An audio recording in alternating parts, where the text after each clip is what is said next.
Alors, en tout premier, hier, on a nettoyé donc, tout ce qui est tête, langue, couenne, jarret, ventrèche, tu vois. On a mis tout ça dans les joues de porc, on a mis tout ça dans la chaudière, on a fait bouillir ça pendant 2 heures, hein. Puis on l'a laissé reposer toute la nuit dans son jus. Et maintenant, nous allons couper les boudins. On les fait égoutter. Et puis on va tout couper en morceaux. Alors, on les met dans des filets parce que c'est plus pratique pour les pêcher de l'eau après. Voilà. Maintenant, on va se mettre à couper les boudins quand tout sera égoutté. Voilà. Oui, il le sent, il le sent. Mais bon, l'avantage qu'il y a, c'est qu'il était invité à table. Voilà. Ça. Alors là, on plonge les boudins dans le paron, dans la chaudière. Voilà, il faut faire attention parce qu'après, il ne faut pas qu'ils se mélangent, vous voyez, il ne faut pas qu'ils se nouent. Voilà. Et on va faire le tour en mettant les paquets comme ça. Vous voyez? De façon circulaire. Hein? Exactement. Voilà, avec une autre là. Ils sont partis pour un petit voyage de 1 heure. Voilà. 1 heure de cuisson. À quelle température? 90 degrés. Pas plus, pas moins. Non, pas plus, pas moins. Sinon ça crève. Voilà. Et c'est pas fait pour ça. Hein. Voilà, c'est fait pour être grillé. Voilà. Le bras bouffat, c'est l'eau de cuisson du boudin, des boudins. Exactement. Alors il y en a certainement qui vont exploser. Ah oui, mais il le faut, hein. Ouais, Et il faut que le brau soit bon. le brau, il est composé de cela aussi. Alors vous voyez, alors, avant de mettre les boudins, le jus des têtes, c'est comme un pot-au-feu, ça s'appelle le brau en catalan. Et quand on y met les boudins et qu'on fait cuire les boudins à l'intérieur, à la sortie, ça s'appelle le brau bouffat. Voilà. On vous fera voir comment on le cuisine. Oui, parce que souvent, il y en a qui le prononcent mal. Ils parlent barboufat, brau bouffat.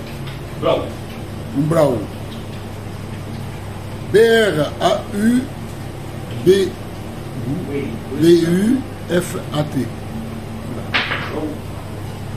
Regardez ça. C'est bien bon.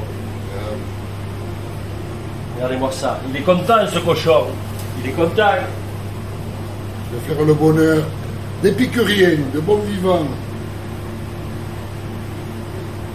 Ceux qui préfèrent déguster. En tout premier, hier, on a nettoyé donc, tout ce qui est tête, langue, couenne, jarret, ventrèche, tu vois. On a mis tout ça dans les joues de porc, on a mis tout ça dans la chaudière, on a fait bouillir ça pendant 2 heures, hein. Puis on l'a laissé reposer toute la nuit dans son jus. Et maintenant, nous allons couper les boudins. On les fait égoutter. Et puis on va tout couper en morceaux. Alors, on les met dans des filets parce que c'est plus pratique pour les pêcher de l'eau après. Voilà. Maintenant, on va se mettre à couper les boudins quand tout sera égoutté. Changement, le brau, déjà il a foncé un peu. Oui. Contact des boudins. Et les boudins aussi. Hein? Ah, les boudins, oui, changent de couleur, c'est le sang qui les noircit. Tu vois? C'est un coup de sang. Voilà, mais celui-là il est bon de coup de sang. Hein. Celui-là il vous apporte du fer. Et là, vous avez une ébauche de bras bouffat. Exactement.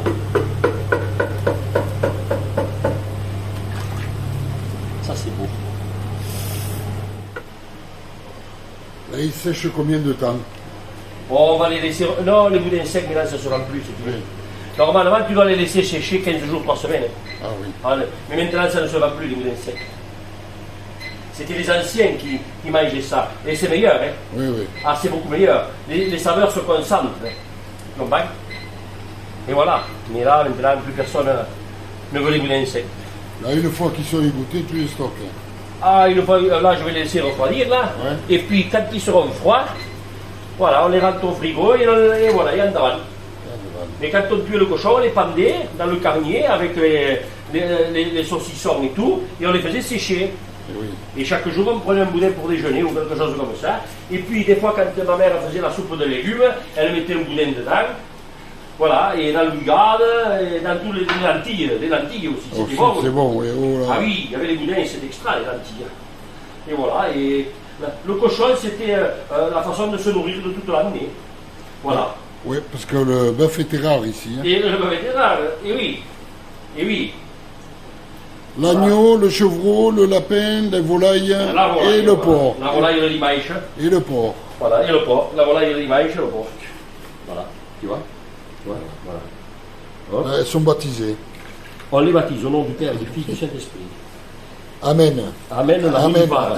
Amen la boutifare. Amen. Le brau repose gentiment toute une nuit. Les graisses s'agrègent en surface, puis sont enlevées le lendemain matin.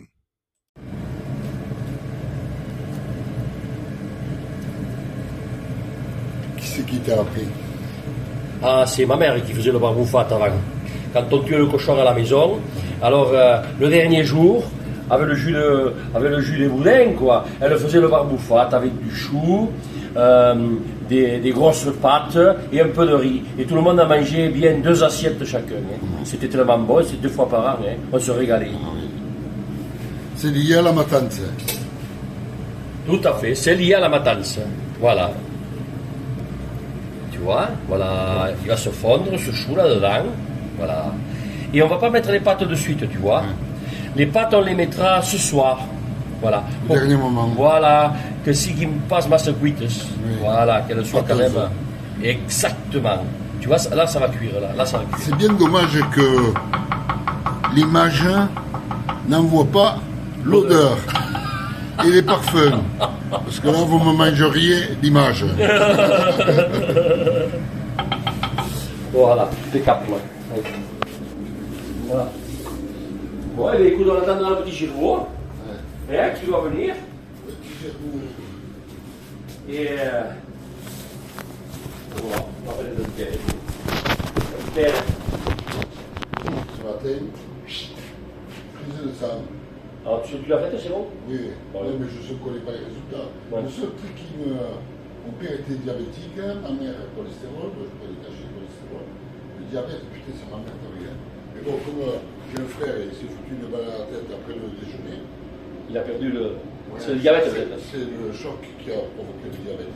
Et oui. Et alors là, tu sais plus ce que tu fais. Hein. Ouais. Ah, tu sais plus ce que tu fais.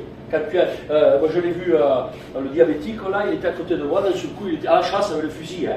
Charline, sec comme un os, il est. Mais sec. Il était là, il me faisait comme ça, ouais. Il faisait le fusil, il faisait là. Il me marchait comme ça. Oh, je lui dis, Charline, il était là. Je lui dis, attends, il ne faut pas le réveiller, parce que si tu le réveilles, t'es mort. Alors, doucement, doucement.